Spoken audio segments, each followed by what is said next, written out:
Hey guys, it's Tricky Nick here. Today I'm gonna rank every Bowser design from worst to best. Over the years, Bowser has had a crazy metamorphosis. From being a Lego, to a cat, to even a human being, this scaly scoundrel has done it all. In fact, I'd be willing to bet there are at least 3 Bowser designs in this video that you've never seen before. So buckle up, because there are some baffling designs on this list. For example, our number 31 spot, the Mario movie Bowser. No, not this Mario movie, this one. This is easily the ugliest design for Bowser, and it's such a far cry from what we know and love about him. Even when not in human form, Bowser looks way less intimidating than usual. He lacks the horns, spiky shell, and larger teeth that make him look so cool. Here though, he looks like a rejected Killer Croc. Getting the human versions of Bowser out of the way, the number 30 spot is going to Doug Bowser. This incarnation of Bowser is responsible for such atrocities as Mario Strikers Battle League and Nintendo Switch Sports. But as far as his design goes, this is just a guy. Well, yeah, Doug Bowser represents corporate evil well. He does a terrible job of looking as bad to the bone as Bowser. Number 29 on this list goes to Mecha Bowser from Super Mario Sunshine. I have to specify that because there's actually 2 Mecha Bowsers on this list. This Looney Tunes looking Bowser is connected to one of the worst levels in Mario history. Gosh, I hate how clunky it is. On top of that, the proportions are way off on his body, with the legs being too skinny and the torso making him look like an alcoholic. Look at that beer belly. This design hails from an illustration from the original Super Mario Bros. And it's,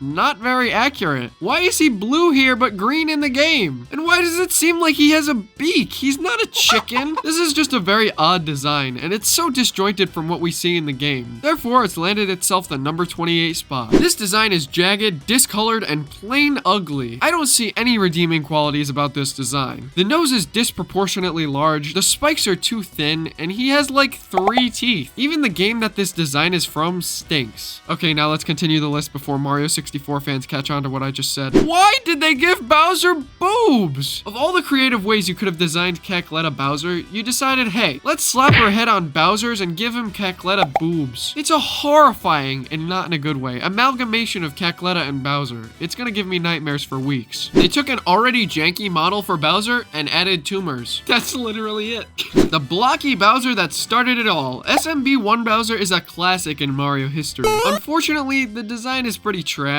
It looks nothing like the Bowser we know today, and the only reason it gets a somewhat high spot is because it's such an iconic design that almost everyone recognizes. I'm no Lego engineer, but I feel strongly that Lego Bowser's design could have been much better. It's almost as misshapen as Mario 64's Bowser. I would not want to step on this thing. I'll be real, I am well aware that this is a flawed design for Bowser, but it's so goofy that I had to put it here for the memes. Look at this guy, he's hilarious, and I can't help but enjoy him. This version of Bowser is cursed all around, but not necessarily bad. The overall design is very akin to what we know today, it's just slightly off. It's like if they tried to make Bowser fall into the uncanny valley. They did a good job. While it may just seem like a bunch of color vomit, and it is, I do actually somewhat enjoy what they were going to do with the design of Dream Bowser. He appears to be an almost mythical creature, if that creature went to a rave and partied so hard with glow sticks that they exploded all over him. So yeah, it was an ambitious design, but unfortunately the colors clash and make the character fall short. This design is a major improvement from SMB1 Bowser. It looks a lot more like the Bowser we know today, but overall he's still got an odd shape to him. So you're probably wondering why this is the only Smash Bros. Bowser on the list, and it's because it's the only Bowser design from a Super Smash Bros. Game that I feel changed a lot about the character. Sakurai really made Bowser look gritty and bold, much like another design on this list that's actually in the top 5. So why is this one so much lower than that? Well, the main reason is that I feel like the eyes are a little too large and feel kind of off-putting. You could stare into my soul with those things.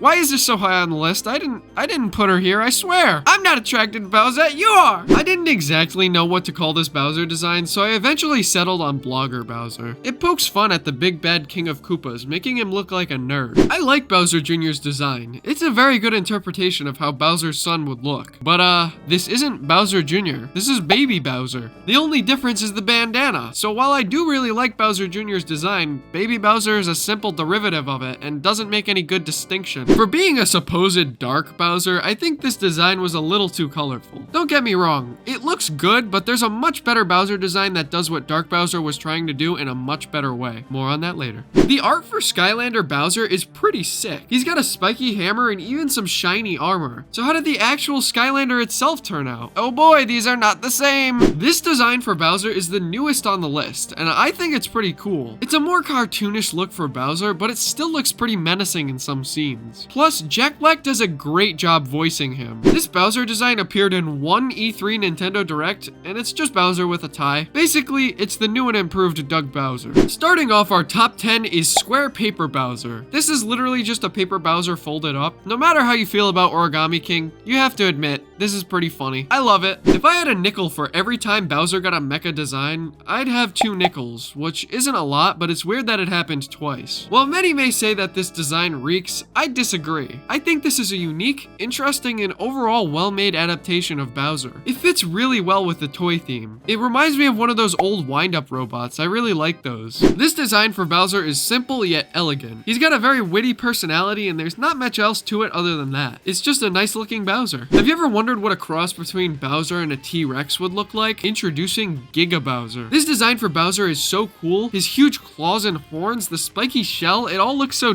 dangerous. This guy could impale Mario like it's nothing. The only slight drawback of this design is that I don't really like the colors they used. I'm not a huge cat guy, but when it comes to cat reptilians, I gotta love them. Meowser is one of the most out there designs for Bowser. The color palette is very different from anything we've seen from Bowser before, and the fluffy fur plus gray-red shell are just nice to look at. In the finale of Super Mario Odyssey, we meet Wedding Bowser. This is one of the cleanest looks for Bowser. The top hat with his emblem, the white suit with a purple bow, the silver cuffs and boots all come together to make Bowser look super dapper. It's such a fitting look for a formal event like the wedding at the end of Mario Odyssey, and it's a great fight. Remember when I mentioned that there was a Bowser design later in this video that did the gritty look far better than Super Smash Bros. Brawl Bowser? Well, here it is. Look into this man's eyes. He's gone mad. You do not want to mess with this version of Bowser. He's decked out in metal armor and spits flames out like it's nothing. If you looked up the definition of intense in the dictionary, this would be it. I contemplated including Dry Bowser on this list, since he's technically a separate character in some games. But when he was introduced in New Super Mario Bros. DS, he was technically the same character as Bowser with a different design. So I'm counting Dry Bowser, and oh boy is he menacing. This version of Bowser is literally one that rose from the lava with a vengeance just to fight Mario again. His skin, tissue, and all his flesh was burned off, but he doesn't care. He just wants revenge. I love the incorporation of magma into his design for his shell. It makes this character tell a story. Overall, an impeccable design for Bowser. But that's just third place. Being the design that Bowser has had for over a decade now, it shouldn't be a shock that Bowser's modern day design is so great. Everything about this design is iconic nowadays. The colors are perfect, the overall proportions are perfect. It is a staple look for Bowser that will never be forgotten. The reason why I didn't put this Bowser in first place is because it's meant for a more uniform application across the board. So if this iconic design is number 2, which Bowser design takes the cake? If you mixed Godzilla with the evil King Bowser and then sprinkled a little bit of straight up Satan on top, Fury Bowser would be what you get. He's massive, he's horrifying, he's intense, he's intimidating, he has it all. Even the backstory behind this design for Bowser is straight up bone-chilling. He just decided one day, I'm gonna go nuts, and that's it. This design is so brutal with the red hot spikes and totally blacked out skin. I love everything about it. This is truly the best Bowser design. That concludes my ranking of every Bowser design. If you want to see more rankings of character designs, please let me know in the comments below, and I will see you all in the next one.